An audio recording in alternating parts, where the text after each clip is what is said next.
Welcome back for another dinner and discussion. All right, babe, what's the topic? All right, let's see. Somehow shake it. While he's picking out the topic, Gabe and I have a very exciting meal today. It is loaded chicken tender bowls. So we went to college together and had these in the cafeteria, and we were absolutely in love with them. And so we've decided to try to recreate them at home. It's like unwrapping a big taco. Okay, I got one. All right, what do we got? What are we discussing this week? Spending habits. Spending habits, dang. This jar is coming for meals.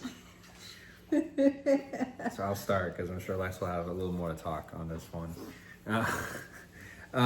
Yeah, spending habits. I mean, I'll just talk about my spending habits. They're non-existent. I'll say my most spending habit really like I've ever done, at least as of lately, is like caffeination and like drinks. You know what I mean? Like or like quick little treats and stuff like that. So it sounds like, hey, do you want to go and like especially at work, do you want to go get coffee and a drink, or we're gonna pick something up at the store on our walk or something like that? I'm like, oh, for sure. So like I'll spend like a little tiny like $5, $4, $3, and usually when I go to the store myself, I'm getting Lex something too. And so it's always like little things here and there. But yeah, that's really my spending habits. If anything, Lex has to like push me to go and spend more money, just because I don't think about spending the money. I think that's my spending habits. Trying to get better at it, like getting things I like for me, things that I like. But that's my like quarrels with spending habits. Lex? Sorry, this meal is so good. I'm like inhaling it. So, but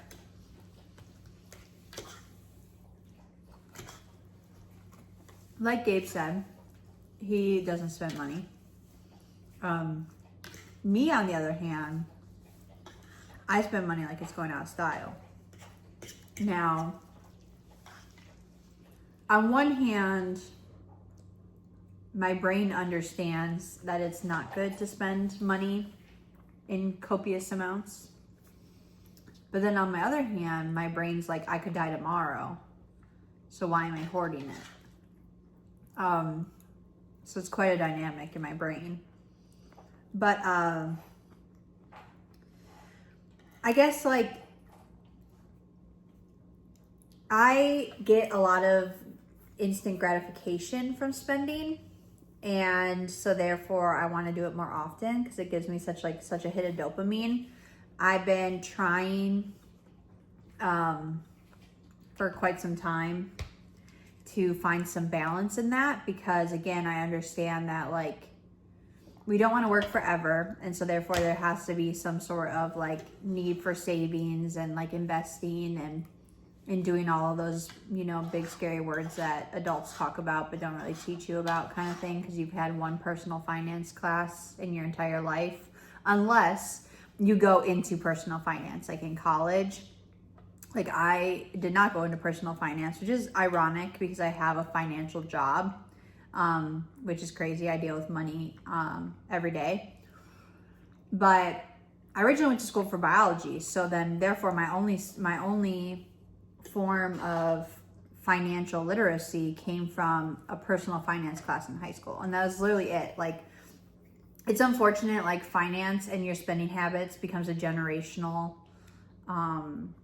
like habit. So like, for example, like my mom, she very much was like, you'll make more money tomorrow, like buy it now, like don't live without, you know, getting what you want, like give into that habit a lot. Like all of those things, like, you know, credit cards aren't inherently bad, like, you know, all like, and I'm not trying to put all the blame on my mom. Like, I'm an adult now, like I have to take responsibility for my actions, but I also am trying to change them in slow ways, trying to figure out the psychology of money. Like, why do I want to spend it? Because I'll go through periods of spending where I won't want to spend any money at all, and then I'll look at Gabe and I'll be like, why do I want to drop like $500? Like, it'll be crazy. It's usually around my period, honestly. So hormones are all out of balance. But then like Gabe came from a household where like spending.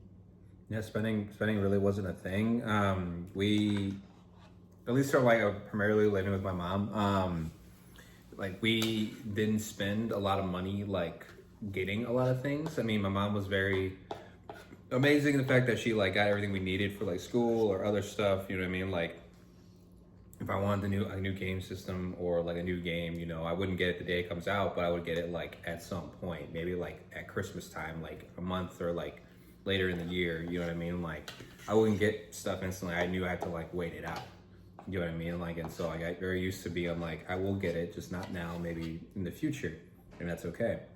But yeah, that also led to us not having as much spendable income, where I knew that like money could have been used, like money, since we didn't have spendable income, that money was used to pay bills and pay debts and pay like other things that we need to get done.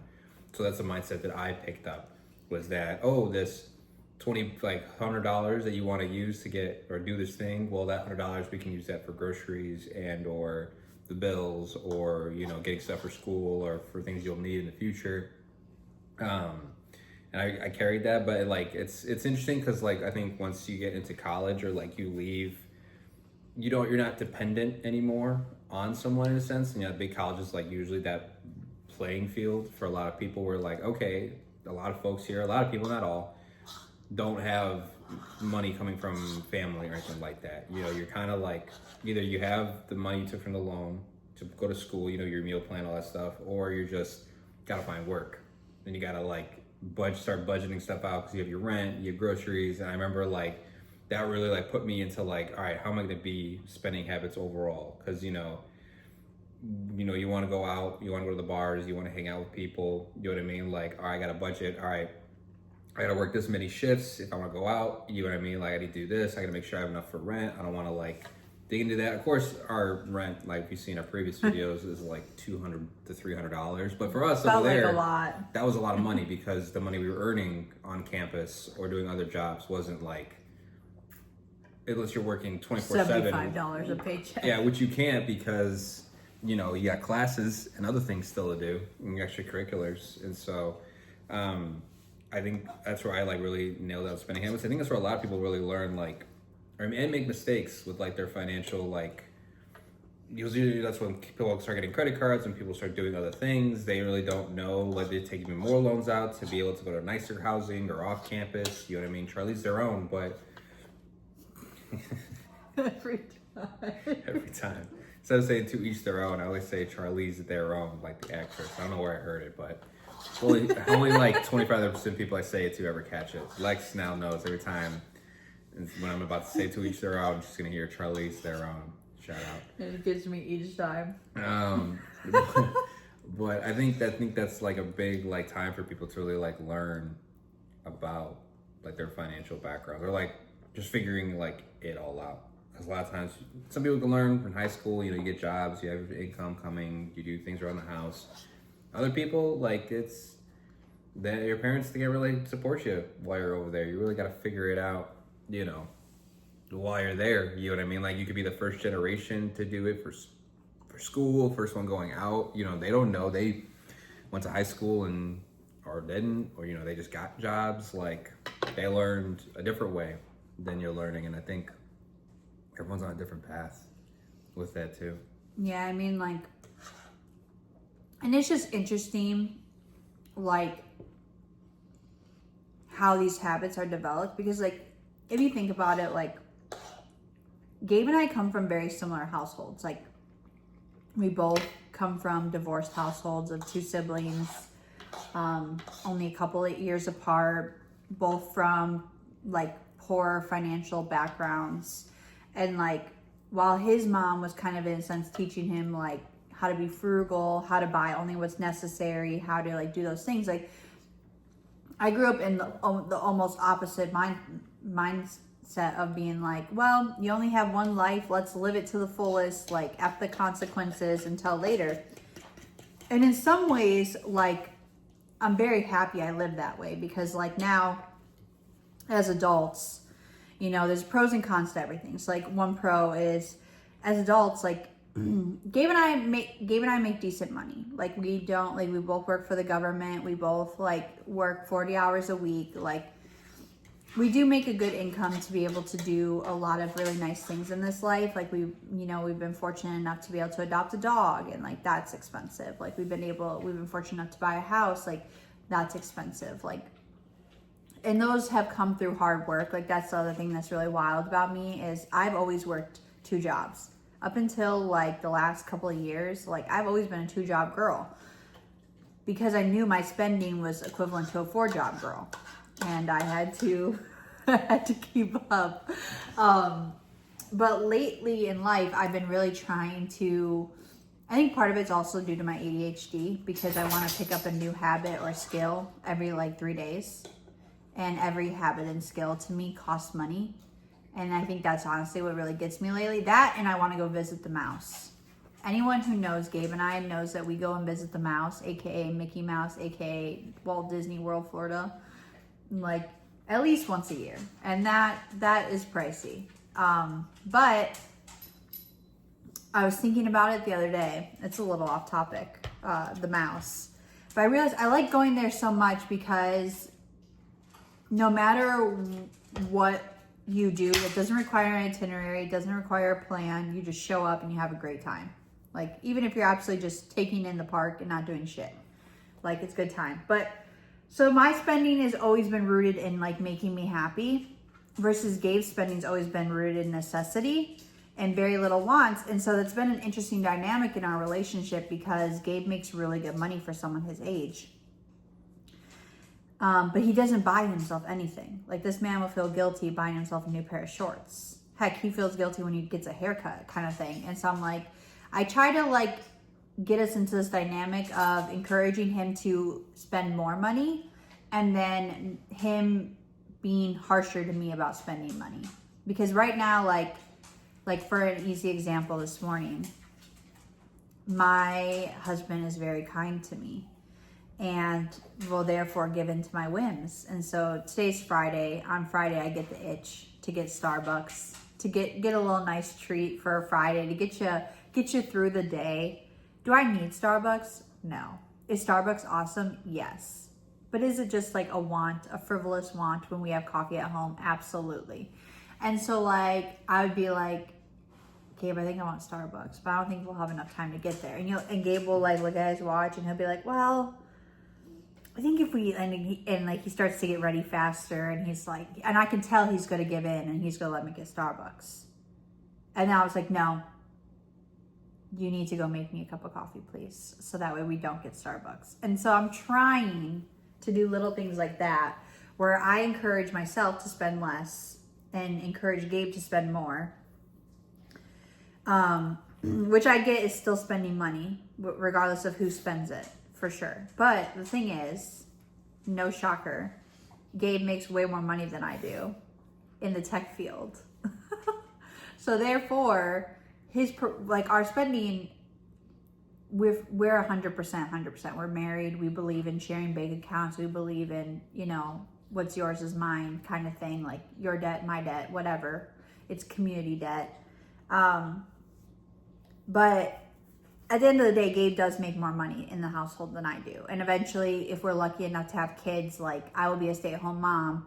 And so he'll definitely make more money in the household. And so I'm like, you need to be able to spend to your own liking. And so recently in our budget, for the first time in our relationship, because we've always been very fluid about money, like we're not one of those people that like is hush hush. Like I own my poor mistakes of the past.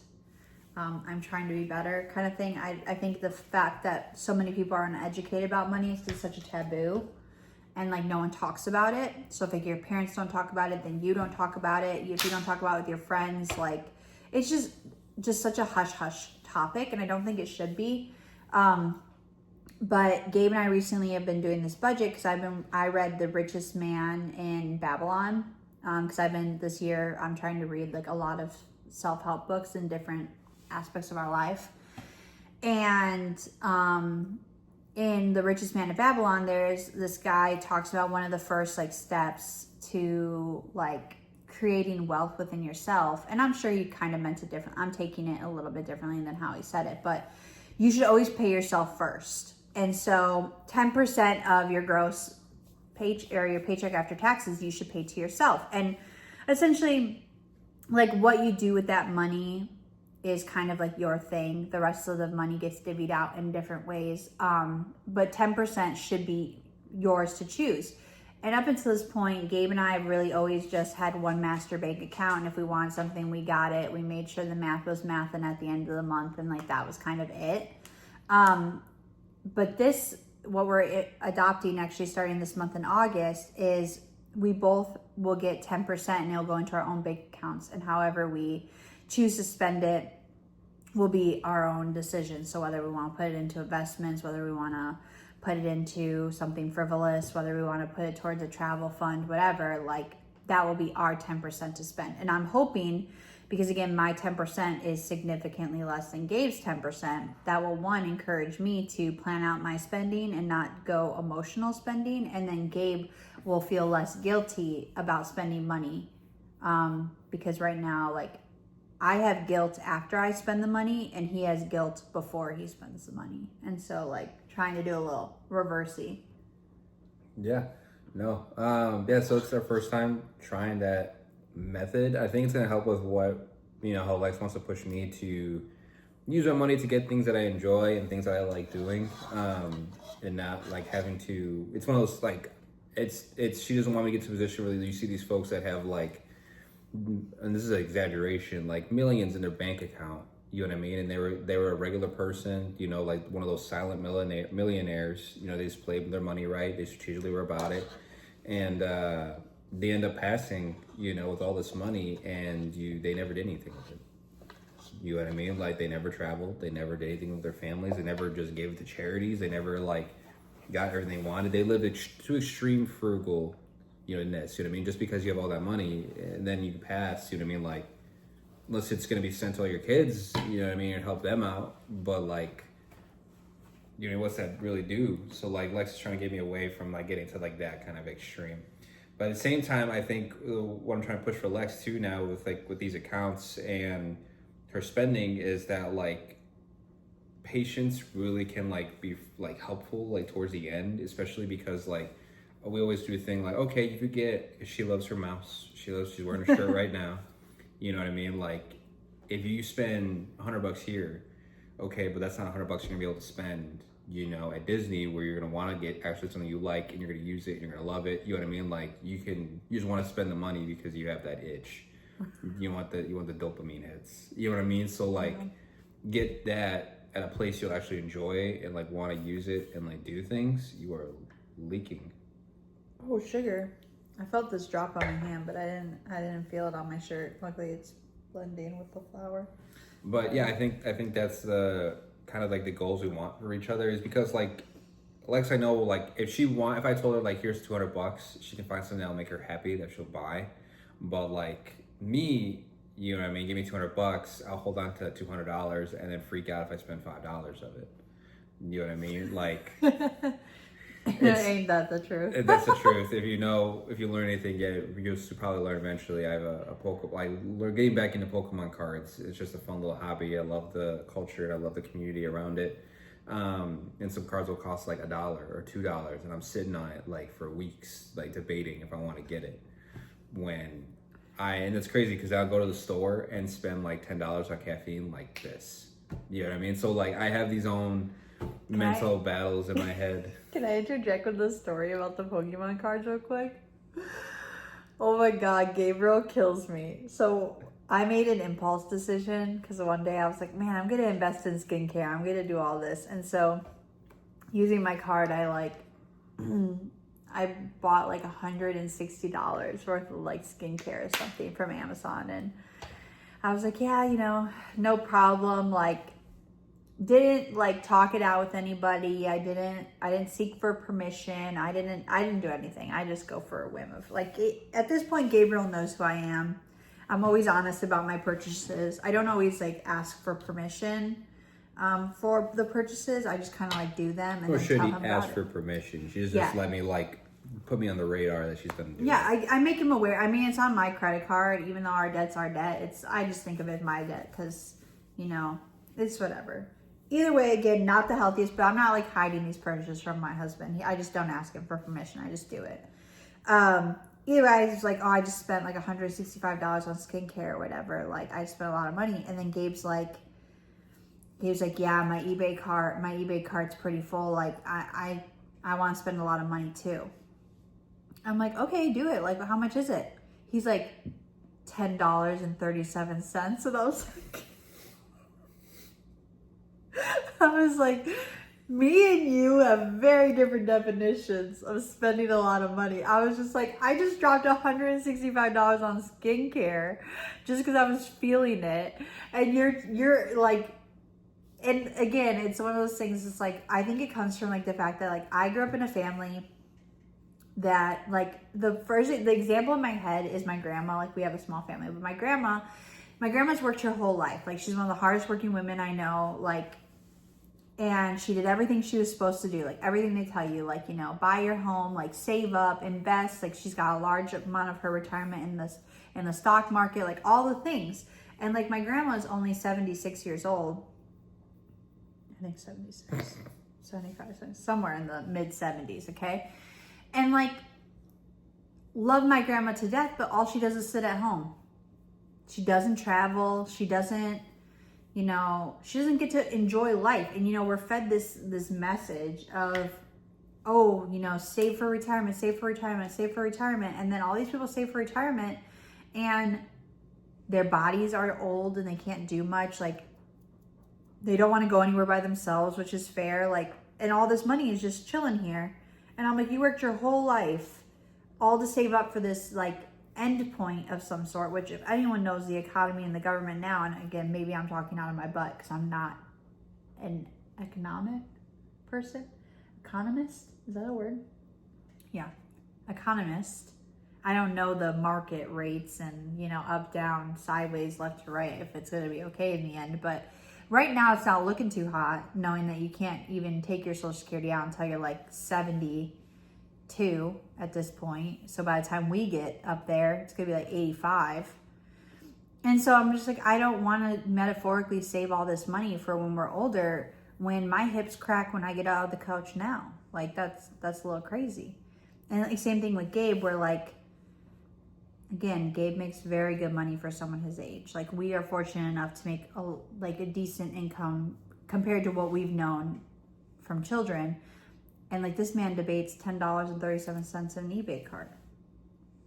I had to like literally when we moved to Texas, convince Gabe to give up his high school basketball shorts that literally he had to like roll 3 times because there was no drawstring in them to buy a new pair. Like that's who this man is. And I'm like, sir, you act like we're eating ramen noodles for dinner every day. Like, I'm like, please just buy some shorts. Like buy yourself some shorts. Buy the video game. Take the boys trip. I want you to spend all your money. And I even tell him, I was like, if you spend more money, it's less money for me to spend. Like that that's simple math, right? Like Gabe said, if he has $200 to give, if he spends it, I get nothing. I have nothing to spend. And frankly, the financial status of our family would be better off because of it.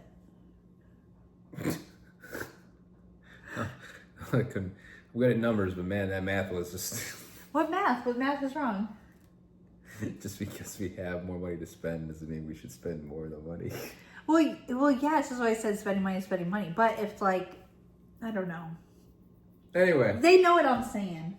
Spending habits. They're different.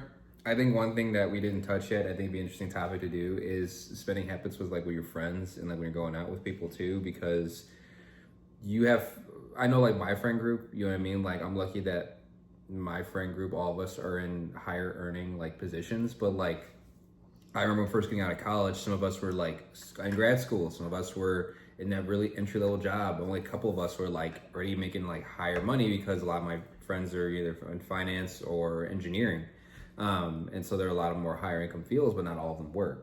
And so I think that's something to be like conscious of, especially as you get older, is that you could be the best friends with someone forever, but you might be in a much higher income bracket compared to your friends. Like their professions just don't earn them that much income. So I think that's something to think about. And another thing is like your spending habits when you're with people, and like the spending habits they have. And that's some friends just don't talk about that. It makes them uncomfortable. You know what I mean? Like, hey, I can't, say you're planning a boys trip or a girls trip. Oh, let's all do this and that. And someone's like, well, I don't have that kind of money right now. You know what I mean? Like my car messed up and that ate my paycheck. You know what I mean? Stuff like that. So I think that's a topic we didn't cover, but I think it's another taboo that people don't talk about is like, how do you talk money with your friends when all of your friends don't make the same amount of money, but you all want to do the same kind of things.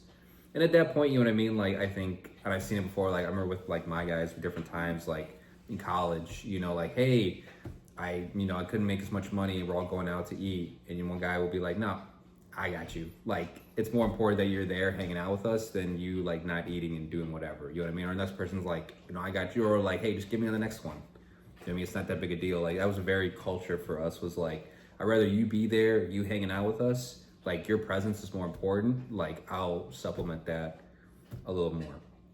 I think that's a conversation that's not talked about enough, and it's an uncomfortable one. It really is. There's no like easy way to go about it, just especially because there's pride, there's ego, there's shame around it. Like money's not talked a lot, and that happens in the workplace and with friends. So. Oh yeah, I think like going off of that, like you said, the shame and stuff. I think like ultimately like. I think you have to be aware of like how to navigate those conversations, but also not to like judge other people or to assume. Like, I love it. Like you might see the meme or something like on the internet where it's just like, oh, like I just have poor spending habits. Like some people look at us and I think like not to like, I'm not trying to brag or anything, but sometimes I feel like because Gabe and I were lucky, and I say this like in extreme like certainty that we were lucky when we bought this house. Like we literally saw a flyer in a door with a realtor and like this all happened, and like we got very lucky and fortunate with this house. But like I think sometimes people look at us and they're like, wow, Alexis and Gabe, they got it figured out. Like financially, like they're so solid. And I like to remind people often, we are not solid. Gabe probably wishes we were 1,000 times more solid. Like I don't really regret much of my choices that I make financially. Now, do I feel like we're going to feel the pain maybe in the future? Oh, definitely. But like sometimes don't assume like if your friends are doing a lot of things or they're achieving certain milestones that they're making better or they're in stronger financial positions than you, and like vice versa. Just because one friend is not doing a lot of those things that they're less off than you. I think sometimes like those assumptions can hurt relationships because like Gabe says, when you start to plan things together or when it starts to coming to hanging out, like money does become a factor. Like Gabe and I have had the unfortunate part in our lives right now where like we live multiple states away from a lot of the people that are in our lives, and like a lot of them are getting married, and like flights right now are like commas. Okay, like when Gabe and I moved to Texas, we could go back up to Wisconsin for like $300 for both of us. Like now for Gabe and I both to go to Wisconsin, it's like 800 minimum. Like that's a lot of money. And so it's kind of like one of those things, like as you get older, like in addition to small micro spending habits, like big spending habits become like even more important to talk about and to like have that transparency, because like if you don't get to see your friends as often, or if you don't get to see your family, or if you miss out on big milestones all because of like big spending, like that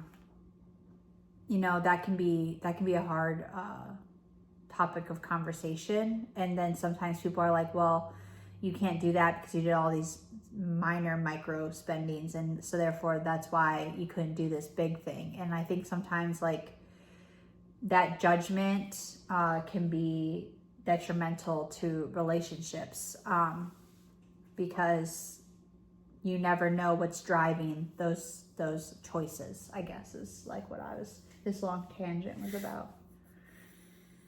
Yeah, no, I think it's a tricky one. It's a conversation that needs to be happening more, especially with friend groups and other things. And the thing is, just we're not taught. A lot of us are just learning as we go, and we're bumping around and making the mistakes and learning together, learning by ourselves, spending. People choose how they spend their money. You know what I mean? It's again, I'm gonna say it again. Try to lose their own, like how people do it, but like it's yeah, it's an interesting conversation. We're trying to get better at our spending habits every day. We'll see how this account separation goes. Maybe we'll give you guys an update in the future. I think it'll be interesting. I had my my paycheck happens with my first guy in mind, and then Lex is happening next Friday, so hers will hit hers, and so we'll see how that goes. Considering we are going to do something fun this weekend, and so we'll see how that slept bank will happen and the things that will follow. Yeah, I think honestly the bigger thing is Gabe and I are going to the Mouse in a couple of weeks, and your girl only has like $100. So that's gonna be interesting.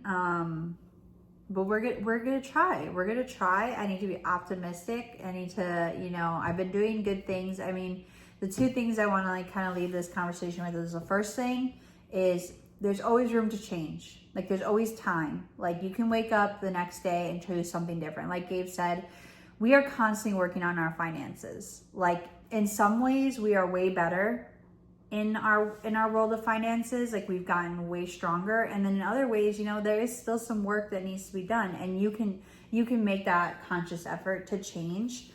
The second thing I would say is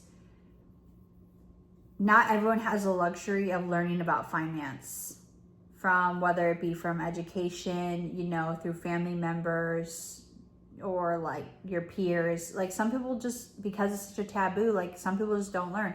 And so one thing I would wish to tell my younger self is read some books. Read some books about personal finance.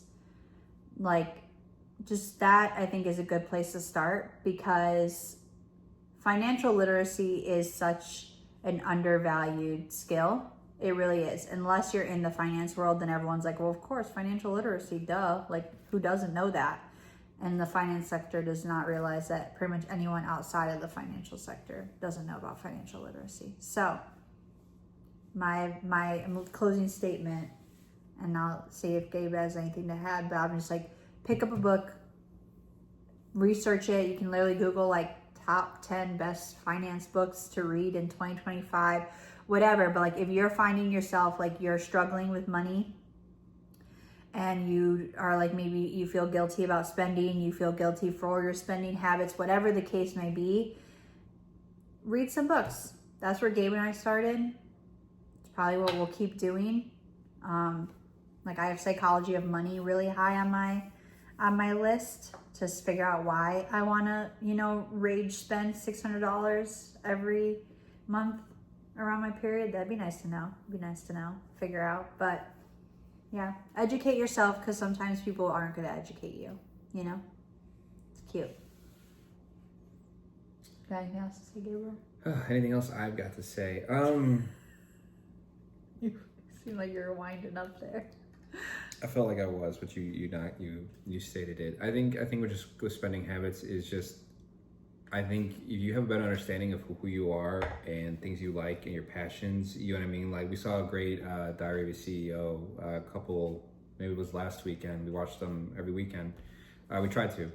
And one of them was, I forgot his name, but he talked about pretty much like, if there's things you like, find what, it's as simple, it's... Money dials, he called them. Yeah, it's essentially like when people say you have to find your heart, you have to find things, life's not always going to be easy. Find the things you want to grind on, find the things that are worth working hard for to reach things. And that's kind of with money habits. What are the things that you actually like, things that you actually want, things that will actually bring you joy and passion, or things from your hobbies, you know what I mean? Like the guy that was talking is like, I like going to nice hotels. I like wearing nice clothes. Do I care about this, and this though? No. He's like, when it comes to that stuff, I don't spend a lot of money on that. That's not important to me. What important to me is this.